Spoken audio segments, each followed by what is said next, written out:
This Monday, the Jaguars, in my opinion, executed one of the worst trades in franchise history, trading James Robinson, running back for the Jaguars, to the New York Jets for a measly 6th-round pick.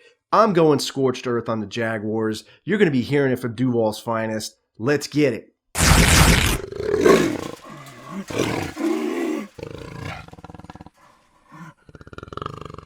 What up, everybody? It's Andrew coming back at you with another episode of the Jaguar Podcast. And unfortunately, today I'm going to be sharing my thoughts on the trade of James Robinson to the Jets for a measly 6th-round pick.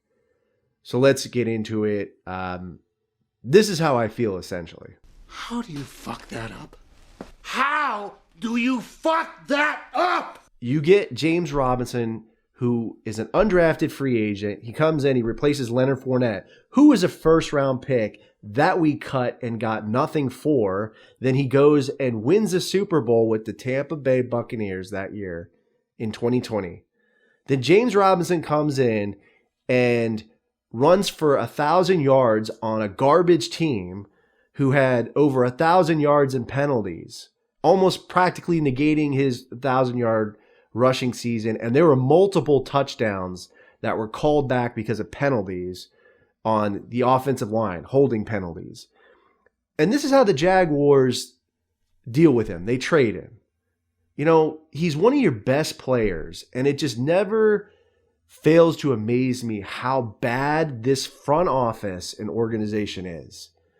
And then to cherry on top, what they do is when Doug Peterson was asked that day about James Robinson being injured, or James Robinson not playing, he makes up some BS about his knee was sore, but he wasn't on the injury report. Shocker, right? So, I mean, it's obvious BS from Doug Peterson.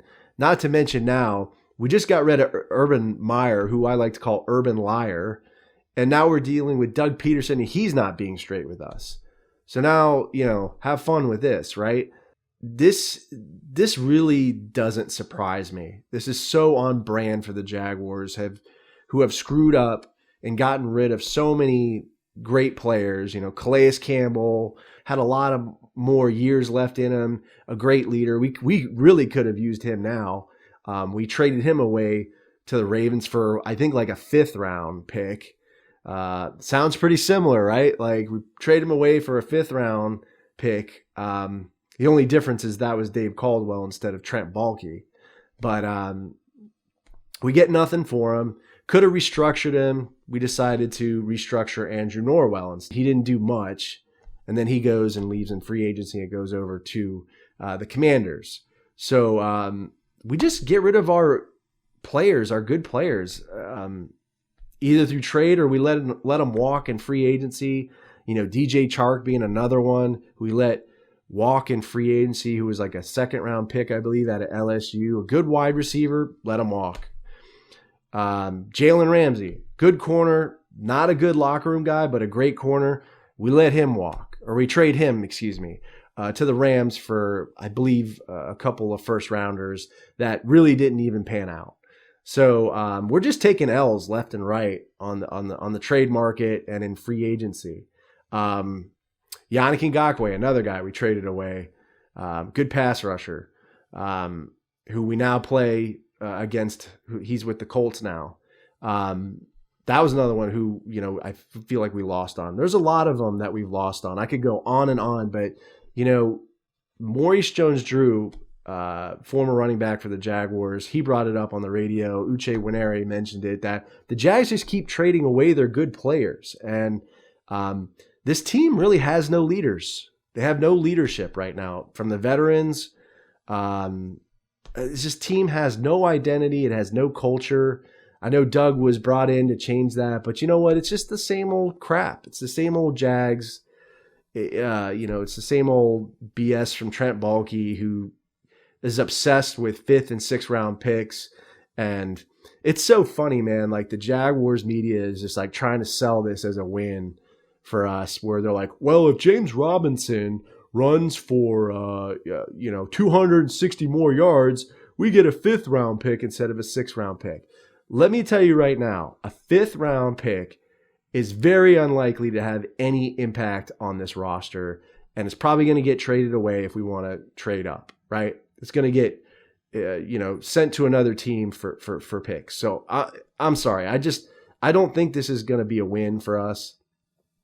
I think, James was a great running back, amazing professional, and man, this team just screwed with him constantly. He had to deal with Urban Meyer and his BS and having him bench him for fumbling. He just dealt through all that nonsense. And I really think, honestly, I have a theory about this. I think this started with Bernie Parmalee, who's the running backs coach. He was the running backs coach under Urban Meyer, and then he was brought over. I think he was the only one actually brought over from Urban Meyer's staff and hired on to Doug Peterson's staff. And I think the reason is because they knew each other. But Bernie Parmalee, for those who don't know, I think was a former running back. He played for the Miami Dolphins. He's really the common thread, I feel like, in James Robinson not seeing the field. It's a theory of mine that's not sourced or confirmed. I'm not a reporter, but that is my theory, is that I feel like he was kind of not getting along or beefing with Bernie Parmalee. And I'm referring to James Robinson. And, maybe Travis Etienne, maybe that was Bernie Parmalee's guy who, he wanted to draft. So maybe Urban listened to Bernie, and that's why James, wasn't seeing as much playing time, as he should have. But that is just, again, disclaimer, a theory that is not confirmed. The media has not confirmed that. So, but those are really my thoughts on why he wasn't seeing the field. I don't think, a lot of people are saying that, Travis Etienne is the future back and all this nonsense. Let me tell you this, Travis Etienne does not have the resume James Robinson has, right? He's not rushed for 1,000 yards. He hasn't played multiple seasons. Doesn't have, he may have more yards per carry than James Robinson this season, but I'm telling you, he doesn't have the resume yet. I think Travis Etienne could be a great player, but I think the Jags are using him in the wrong way. I think, like I've said, I think he's a receiving back. I think you use him out in the flats, you throw to him, you give him a couple carries here and there, but I don't think he's a 3-down back. He's not a bruiser. You can't use him, obviously, as we've seen, on short yardage plays. He'll get stopped. He's not very big. He's only 210 pounds. So, yeah, I don't think he's going to be a 3-down back. And I don't think he has the resume yet. He's also turned the ball over a lot this year. I think he's had 3 fumbles. The last fumble he had was killer in the Giants game. He dropped a game-winning touchdown pass in the Jags-Commanders game, the first game of the season. So he's got a lot to prove. This is essentially his rookie season, but I don't think at all that he's going to be the back of the future yet. He still has a lot to prove. So I don't know how he's going to be in pass protection either. So there's a lot of concerns that I have with the Jags trading away James Robinson. So I think it's a disaster. I think it's back to Clown Town again. We're laughing stock of the league right now. We really are. We really got outplayed in this trade. I really think Trent Baalke is a checkers master when he needs to be a chess master. But it's not going well. I think we may be drafting number 1 for the 3rd straight year in a row.